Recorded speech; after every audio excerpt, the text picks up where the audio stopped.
belajar tentang firman Tuhan, bagaimana menjadi laki-laki yang perkasa di hadapan Tuhan, seperti yang tertulis di dalam buku petunjuk dari Street. Coba kita lihat di dalam 1 Korintus 16, 13 sampai 18. Saya akan bacakan supaya kita semua mendengar.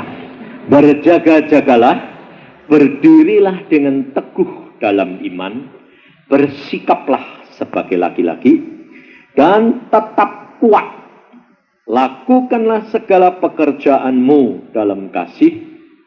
Ada suatu permintaan lagi kepadamu, saudara-saudara. Kamu tahu bahwa Stefanus dan keluarganya adalah orang-orang yang pertama-tama bertobat di Akhaya, dan bahwa mereka telah mengabdikan diri kepada pelayanan orang-orang kudus. Karena itu, taatilah orang-orang yang demikian, dan setiap orang yang turut bekerja dan berjerih payah. Aku bergembira atas kedatangan Stefanus, Fortunatus, dan Akhaikus, karena mereka melengkapi apa yang masih kurang padamu. Karena mereka menyegarkan rohku dan roh kamu, hargailah orang-orang yang demikian. Nah, di dalam ayat-ayat ini, saudara, kita sebagai laki-laki kita harus belajar.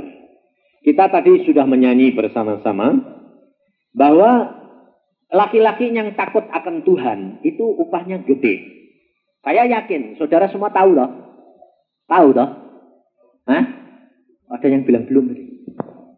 Saudara tahu semua karena itu firman Tuhan. Tetapi yang menjadi masalah adalah pelaksanaannya. Sebab manusia ini di mana-mana, saudara, mengerti seperti firman Tuhan, mereka melihat tapi tidak mengerti. Tidak melihat, mereka dengar tapi tidak mendengar. Lah kan aneh toh. Dengar tapi tidak dengar, lihat tapi tidak lihat, dan tidak ngerti. Kenapa? Sebab kita dapat mengerti hanya oleh Roh Kudus. Roh Kudus ini yang memberikan pengertian. Sebabnya apa? Sebab manusia ini sulit sekali, saudara. Kita sudah dilahirkan dalam dosa, dan pada waktu Adam jatuh dalam dosa, manusia yang pertama dilahirkan di dalam dunia ini siapa? Pertanyaan saya, perhatiin, saudara. Manusia yang dilahirkan di dunia yang pertama siapa? Kain. Adam diciptakan, tidak dilahirkan. Tapi yang dilahirkan itu Kain. Nah, kita perhatikan di dalam Kejadian pasal yang keempat, supaya saudara itu tahu bahwa manusia semua dilahirkan ini, yang pertama, manusia yang pertama dilahirkan di dalam Kejadian pasal yang keempat. Ini manusia yang pertama ini, laki-laki yang pertama dilahirkan di dalam dunia, ini Kain, saudara. Dan Tuhan sudah pesan khusus kepada Kain ini. Maka dari itu, saudara, kalau kita belajar, itu mesti belajar benar-benar dari firman Tuhan. Di dalam Kejadian pasal 4 ayat 7. Apakah mukamu tidak akan berseri jika engkau berbuat baik? Tetapi jika engkau tidak berbuat baik, dosa sudah mengintip di depan pintu. Ia sangat menggoda engkau, tetapi engkau harus berkuasa atasnya. Nah, jadi yang menyebabkan laki-laki ini muram, tidak bahagia, sedih, kecewa, apa? Ngawur.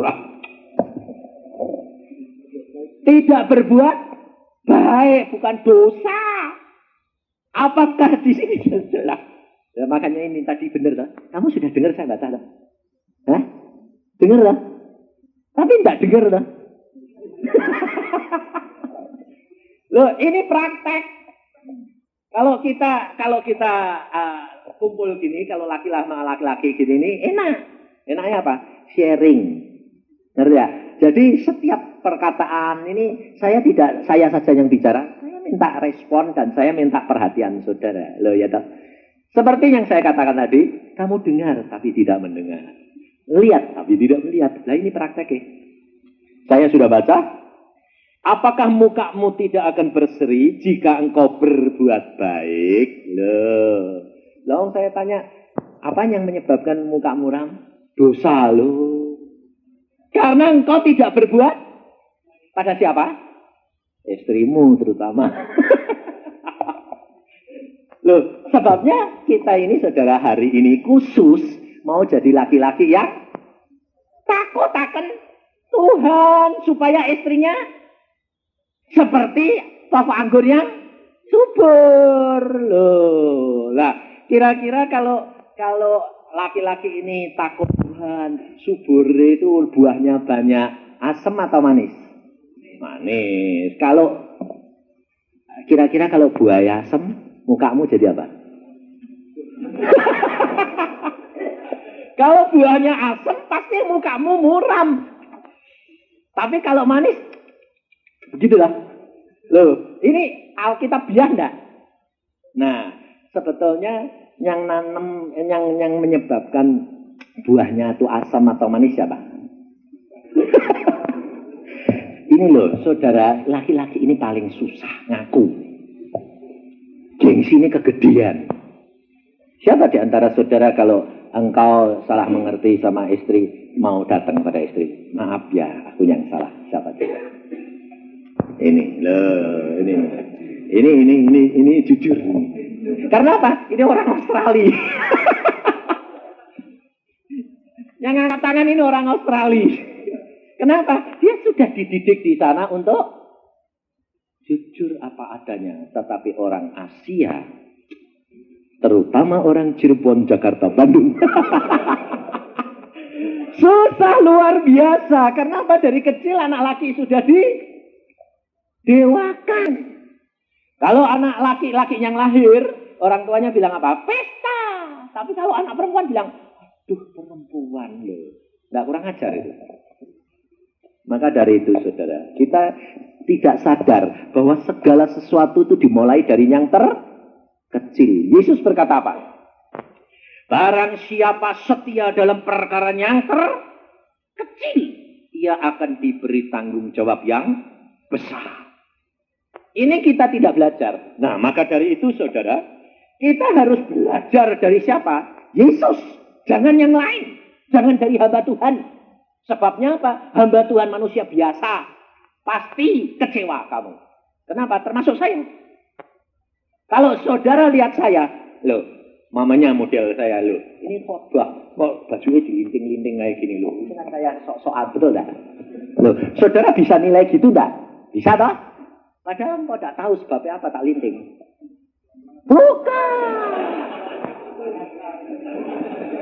Bukan kepanjangan.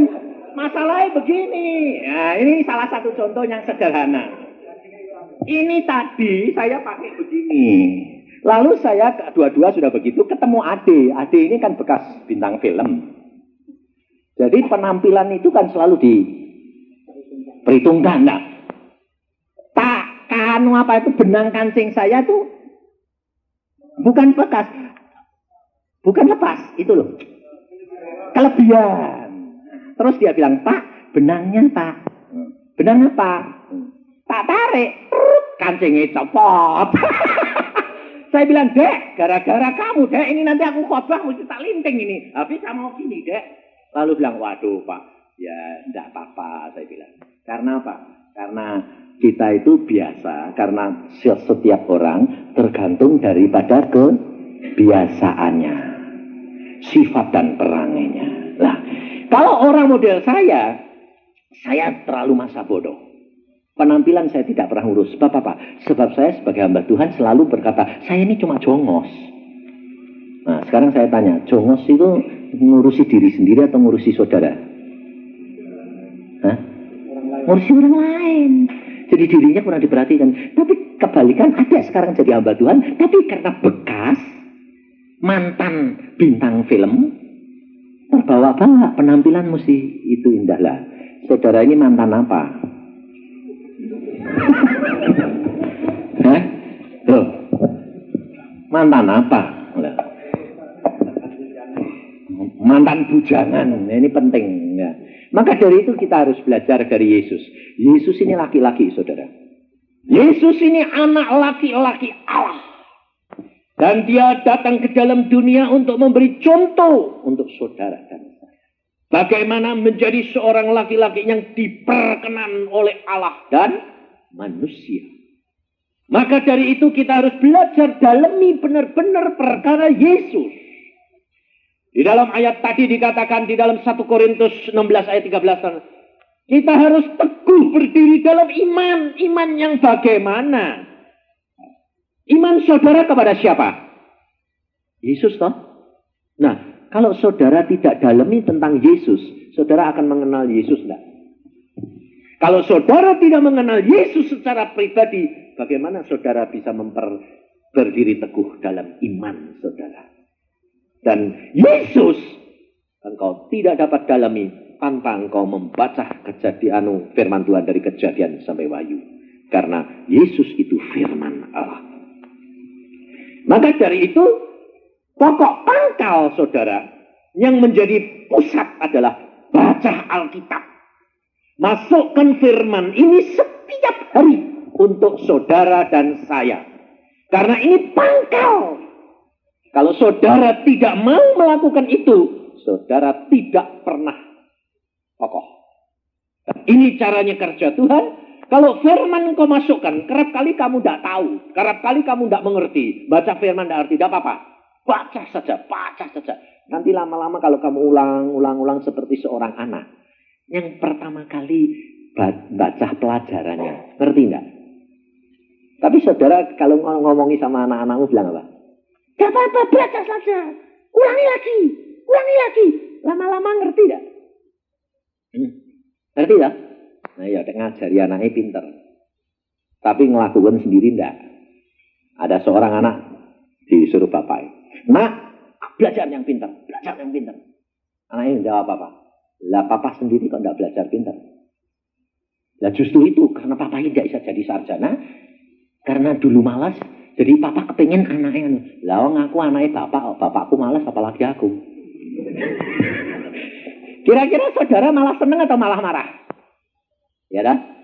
Nah ini. Lain sama ini sebetulnya kalau saudara itu tambah marah itu watak siapa? Hah? Setan itu sebetulnya. Sebab setan itu selalu menghakimi, selalu mau menang sendiri. Tapi kalau wataknya Yesus, perhatiin. Yesus Allah. Dia mengajar saudara dan saya. Dia tidak asal ngomong. Tapi dia turun menjadi manusia seperti saudara dan saya dulu. Baru dia membuktikan, dia menjalankan. Lalu orang lain bilang, belajarlah kepadaku. Karena aku rendah hati dan lemah lembut. Nah saudara ini, bapak-bapak ini harus mulai dari situ. Kalau engkau tidak mendalami dulu, kalau engkau tidak mengerti dulu, tidak bisa saudara. Tapi engkau selalu maunya jadi hakim. Dan ini yang menyebabkan kita muram. Karena apa? Karena Kain mukanya muram karena dia lihat persembahan Habil diterima, persembahan dia tidak. Dia muram menjadi hakim. Lalu menghakimi, lalu Allah berkata, dosa sudah mengintip. Dan kamu harus berkuasa terhadap dia. Maka dari itu kita benar-benar harus belajar. Coba, belajarnya dari mana? Kita lihat di dalam Yohanes pasal yang ke-4. Ayat yang ke-4. Ia harus melintasi daerah Samaria. Maka sampailah ia di sebuah kota di Samaria yang bernama Sikhar, dekat tanah yang diberikan Yakub dahulu kepada anaknya, Yusuf. Di situ terhadap sumur Yakub, Yesus sangat letih oleh perjalanan, karena itu ia duduk di pinggir sumur itu. Hari kira-kira pukul 12. Maka datanglah seorang perempuan Samaria hendak menimba air. Kata Yesus kepadanya, berilah aku minum. Sebab murid-muridnya telah pergi ke kota membeli makanan. Maka kata perempuan Samaria itu kepadanya, masakan engkau seorang Yahudi minta minum kepadaku seorang Samaria? Sebab orang Yahudi tidak bergaul dengan orang Samaria. Jawab Yesus kepadanya, Jikalau engkau tahu tentang karunia Allah, dan siapakah dia yang berkata kepadamu, berilah aku minum, niscaya engkau telah meminta kepadanya, dan ia telah memberikan kepadamu air hidup. Sampai di sini. Kalau saudara perhatikan, Tuhan Yesus ini maha kuasa enggak? Tetapi mengapa dia pada waktu letih lesu secara manusia, dia tidak menggunakan kekuasaan itu? Kalau ada angin ribut, dia bisa berjalan di atas air. Dia bisa memerintahkan air naik ke atas enggak untuk dia minum? Gampang dah. Enggak usah dia mau pakai timba. Aku butuh minum, naik, minum enggak? Tapi mengapa Yesus berkata kepada perempuan, nunggu perempuan itu datang, lalu perempuan itu bawa timba, lalu Yesus berkata, aku minta minum. Mengapa? Rendah hati. Saudara merasa lebih pintar enggak sama istrimu? Saudara merasa bahwa kamu berkuasa di dalam keluarga, karena Alkitab berkata bahwa engkau dan saya adalah kepala keluarga. Tapi kita kurang rendah hati, saudara, seperti Yesus. Padahal Yesus tahu dan Yesus dapat lakukan segala perkara. Tetapi Yesus mau mulai. Orang kalau rendah hati, saudara, itu bukan berarti engkau bakal diinjak-injak. Enggak, kebalik. Rendah hati adalah pangkal semua segala sesuatu untuk mengenal akan firman dan mengalami kemuliaan Allah. Karena Yesus sudah berkata, belajarlah kepadaku karena aku rendah hati dan lemah lembut. Saya sendiri, saudara, orang model seperti saya, tidak bisa lemah lembut. Kasar. Tapi untuk belajar, mesti harus bisa. Karena apa? Segala sesuatu kita sudah punya kelemahan. Ini harus dikikis. Dikikis. Dan pada waktu saya harus ngalami itu, wah luar biasa sakitnya. Kenapa? Saya harus minta maaf. Saya harus mendahului ngomong sama istri saya. Saya harus mulai minta maaf kepada anak-anak. Itu Tuhan tidak akan tuntut sekaligus, tetapi tahap demi tahap. Dan Allah akan membiarkan saudara mengalami peristiwa demi peristiwa untuk mendidik engkau dan saya. Maka di dalam firman Tuhan dikatakan, pendidikan Allah itu harus dialami setiap anak. Pemrosesan. Dan pendidikan itu bayar, saudara. Mahal. Saudara datang ke retreat ini bayar enggak? Bayar. Karena mau belajar toh? Bayar. Lah kamu belajar sama Tuhan tuh bayar enggak? Bayar. Jangan bilang enggak. Mesti bayar. Peristiwa demi peristiwa. Ini salah satu kejadian. Orangnya di sini juga enggak apa-apa, itu Pak Harto di ujung sana itu. Dia pada waktu dididik Tuhan dengan dia seorang insinyur, dia juga cukup berada, tetapi pada waktu dia kenal Tuhan, diproses Tuhan, dipepet terus, ekonominya dipepet terus, sampai nol. Setelah itu dia punya tanah, dijual, tidak bisa, gak laku, ditawar-tawarkan gak laku. Aneh toh? Tapi kalau sudah pendidikan selesai, loh, tanahnya laku, dicari orang cewek.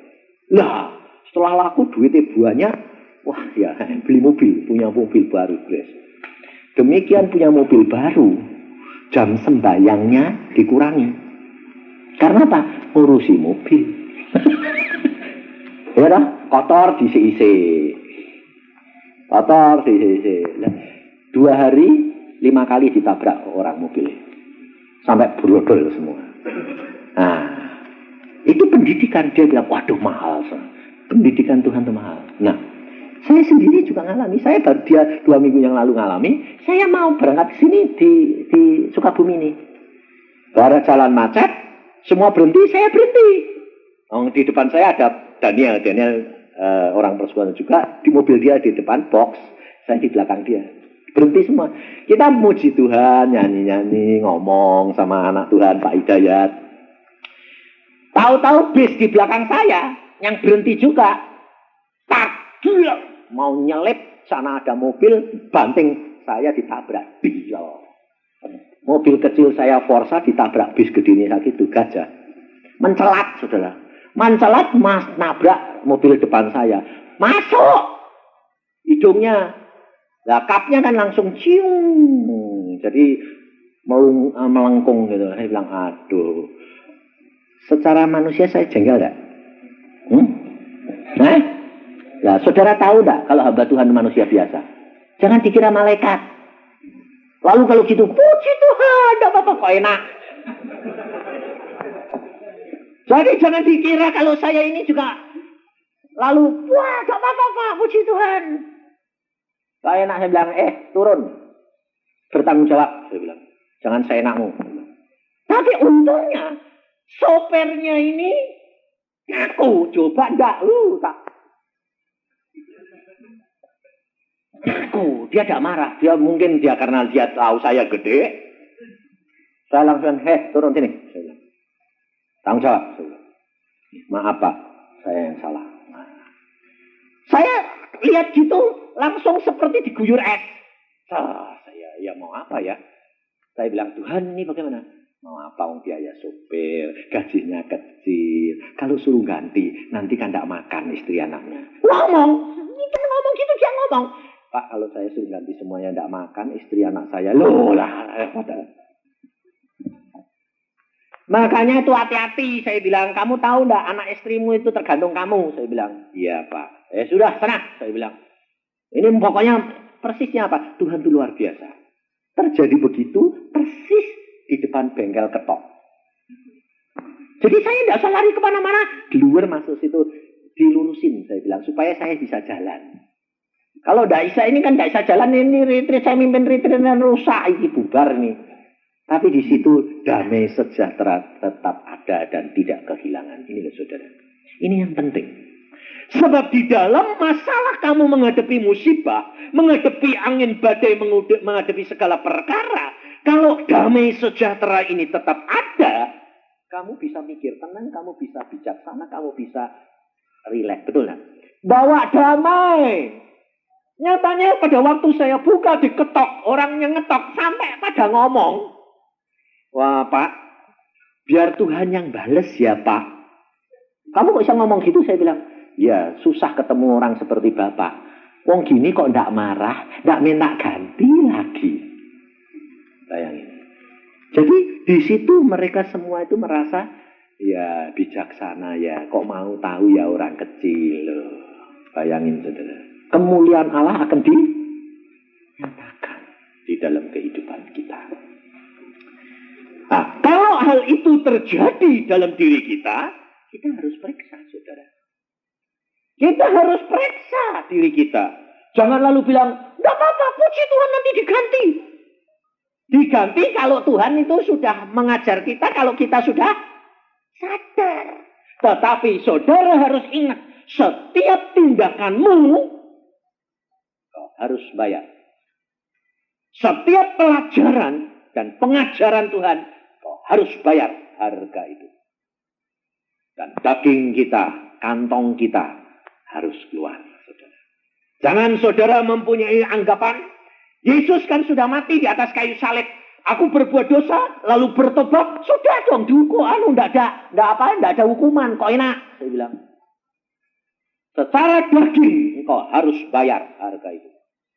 Tetap, contohnya, kalau kamu berbuat dosa, ya toh, Anda berbuat dosa, lalu berbuat zina, kena penyakit sipilis. Kamu bertobat, Tuhan ampuni. Hidungmu sudah terlanjur hilang. Sipilisnya sampai stadium keempat, hidungmu copot. Lalu yang bertobat, aku minta ampun Tuhan. Apa hidungmu balik, Pak? Ya enggak. Jadi setiap kamu jadi anak Tuhan, bilang, Tuhan, aku jadi anak Tuhan. Pak, hidungnya kemana? Lalu kamu jawabnya apa? Iya ya, Tuhan kok tidak ganti-ganti hidungku. Aku sudah bertobat. Ya enggak. Justru ini aku dulu akibat berbuat dosa. Sekarang aku kenal Yesus. Jangan sampai seperti saya. Ini saudara. Maka dari itu diperlukan kesaksian-kesaksian untuk menguatkan. Tetapi tidak berarti saudara harus mengalami seperti saya. Ngerti tidak? Sebab setiap orang mempunyai watak terangnya berbeda untuk dididik Tuhan sesuai dengan kadar imanmu masing-masing. Tuhan berkata, yang tahu banyak dituntut banyak, yang tahu sedikit dituntut sedikit. Itu Tuhan, bijaksananya luar biasa. Maka dari itu saudara, bagaimana kita dapat menjadi orang laki-laki yang kuat? Yaitu apabila saudara dan saya sebagai laki-laki yang memulai segala perkara. Seperti Yesus. Yesus dia tidak kawin, maka dia memberikan pelajaran dengan Yohanes 4 tadi, di mana seorang perempuan Samaria datang kepada dia, kepada sumur itu ngambil air. Yesus berkata, aku minta minum. Harus dimulai dari Yesus.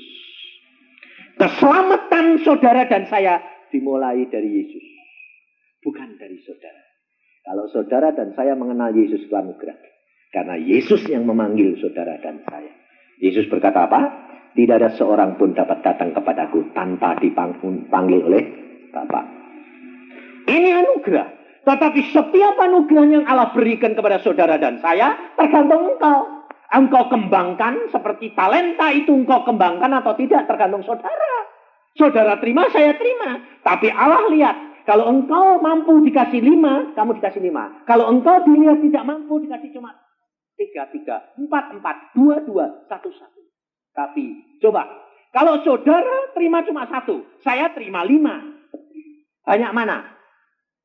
Banyak yang 5 toh? Tapi kalau saudara 1 dapat untung 1, saya 5 dapat 4. Banyak mana? Banyak yang 1. Sebab apa? Nilai Tuhan. 1 dapat untung 1, 100. Betul lah? Betul lah? Dapat 5, benar 4. 80. Besar mana? Besar 100. Kenapa kamu selalu iri? Lihat orang lain. Kok dia kok diberkati, aku kok enggak. Dia kok dikasih jatah banyak, aku kok sedikit. Tanda-tanda. Setiap manusia di dalam dunia sudah diukur oleh Allah. Dan engkau sendiri punya jatah sendiri-sendiri. Tidak sama. Maka dari itu, engkau harus mulai. Mulainya bagaimana? Cara yang saya diajar oleh Tuhan secara pribadi. Pertama Tuhan berkata, baca Alkitab. Bilang Tuhan, yang mulai harus apa? Kamu. Karena kamu laki-laki. Kamu harus belajar seperti aku. Oke? Saya baca. Setelah saya dapat istri, saya baca Alkitab. Saya baca sendiri. Lalu istri saya bilang, kamu setiap hari baca? Ya. Yuk kita berdoa bersama. Nah itu yang saya minta.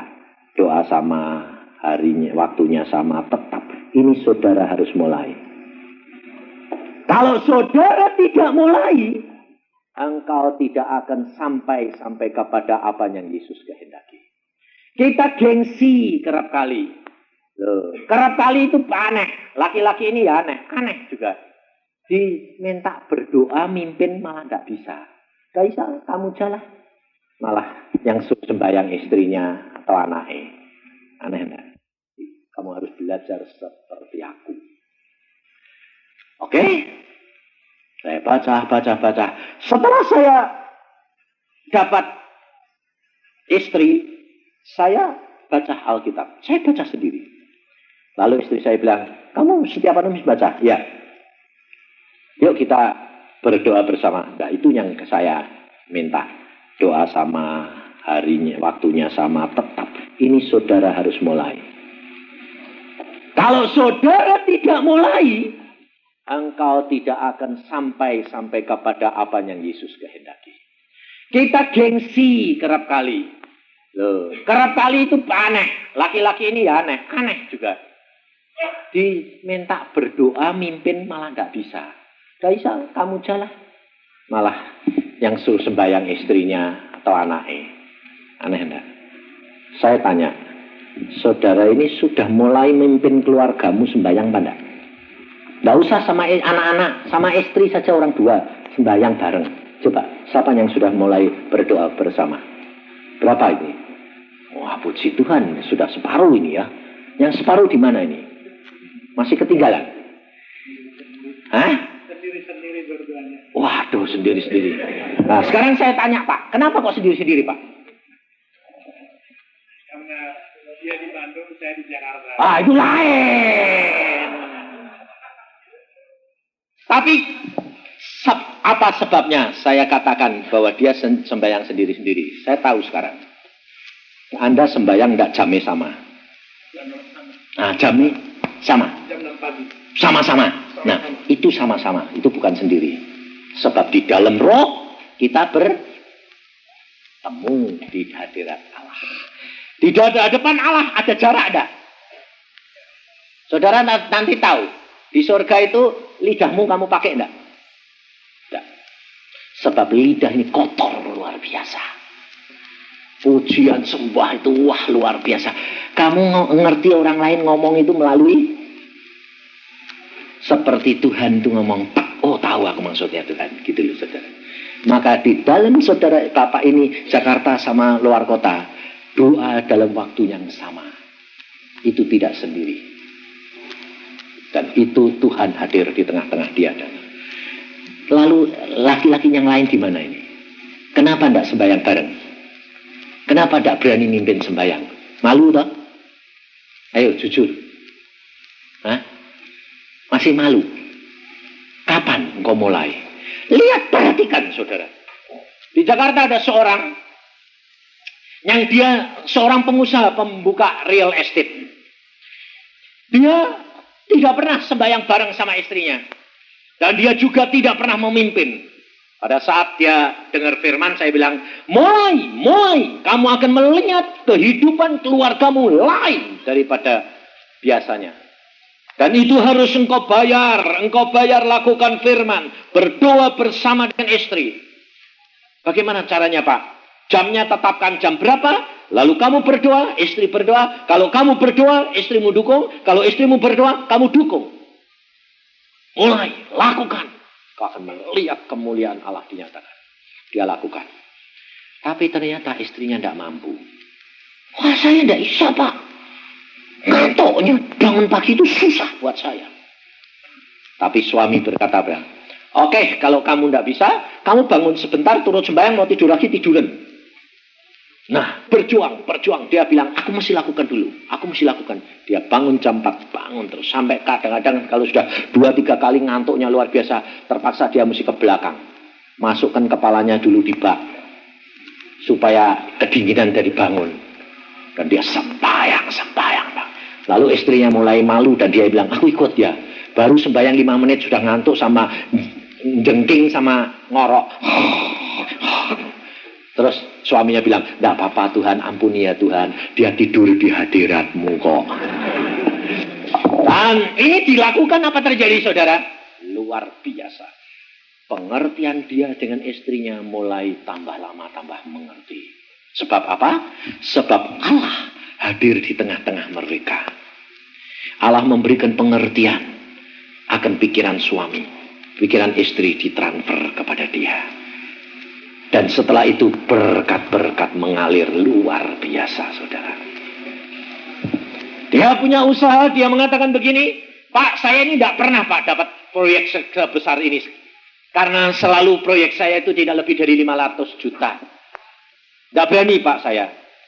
Tapi pada saat itu dia ditawari 3 miliar. Sekarang sudah lebih daripada 10 miliar. Dia bilang, saya takut Pak. Kenapa? Saya tidak punya jaminan.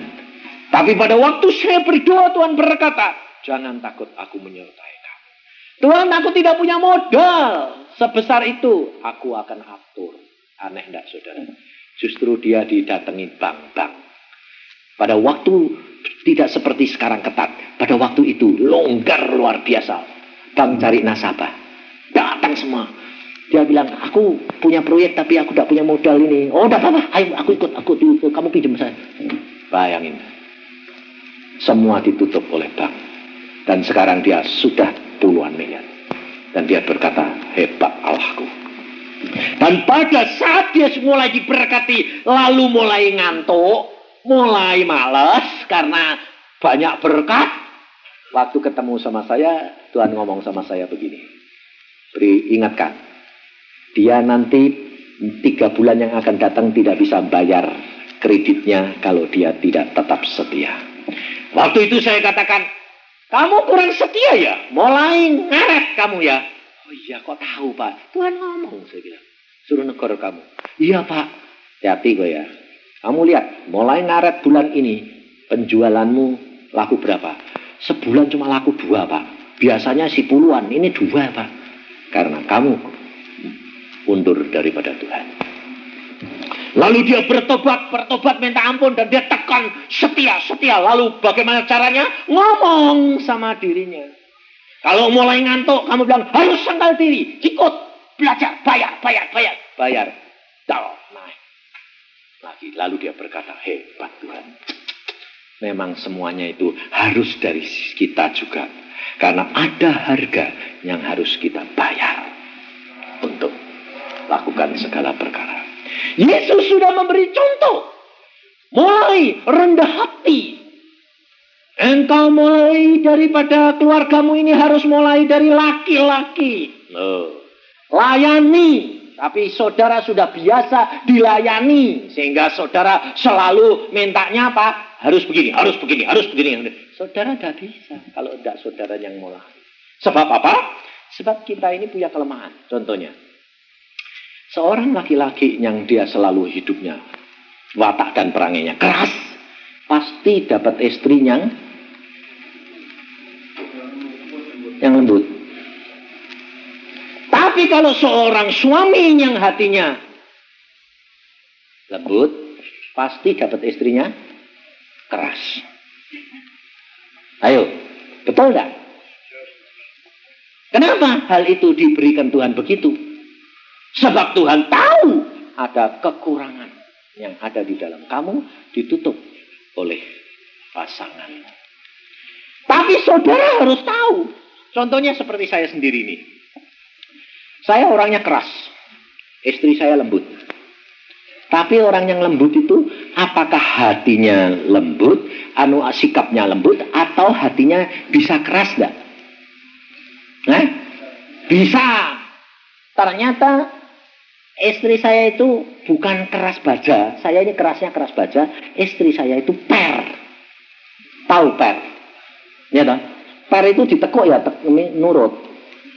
Tapi kalau sudah dilepas, balik lagi.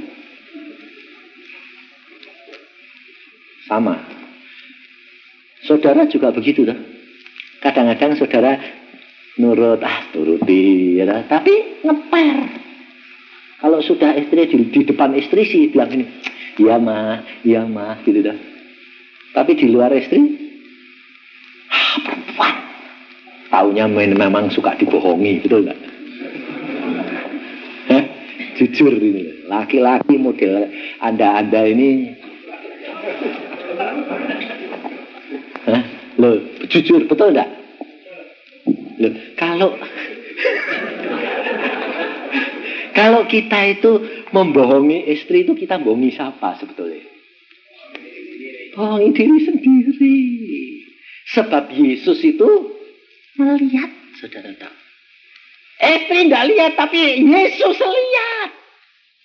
Dan Allah sudah berkata, apa yang kamu bisikkan di dalam kamar, Alkitab yang ngomong bukan saya. Apa yang kamu bisikkan di dalam kamar akan diteriakkan dari atas soto rumah. Bahwa bakal ketahuan enggak? Pasti.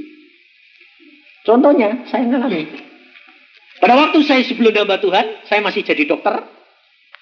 Saya bisa ketarik orang perempuan. Waduh, saya heran.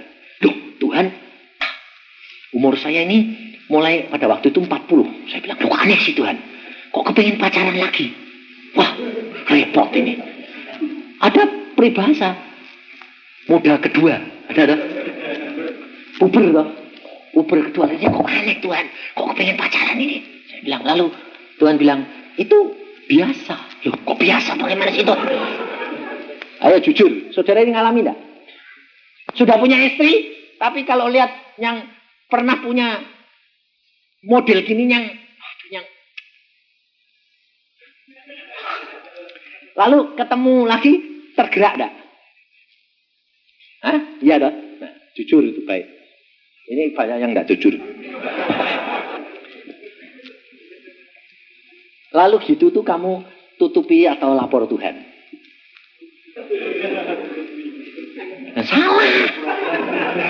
Ini yang menyebabkan kamu itu tidak terbuka dan tulus di hadapan Tuhan. Ngaku sama Tuhan. Wong Tuhan ya tahu. Nggak usah mau kasih tahu ya sudah tahu. Nah, kok kamu nggak ngaku? Saya ngaku. Tuhan, ini kok aneh Tuhan. Ini kok kepengen pacaran lagi nih. Celaka ini, jahat ini. Wah Tuhan, ini bagaimana cara ngatasinnya? Tuhan bilang, itu biasa. Loh, biasa bagaimana? Aku kan mau pakai kamu sebagai hambaku. Nah terus, kamu ngalami. Hah? Ngalami? Lu kan ngalami nanti kan jadi batu sandungan. Kamu kan belum jadi hambaku.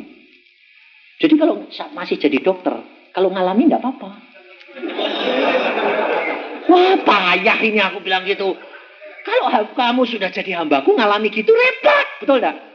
Sebab manusia itu nganggapnya hamba Tuhan itu malaikat. Pada waktu itu saya lapor, Tuhan ini bagaimana? Enggak apa-apa Tuhan. Supaya kamu ngalami bagaimana nanti laki-laki itu 90% model begitu. Yang tidak itu cuma 10%.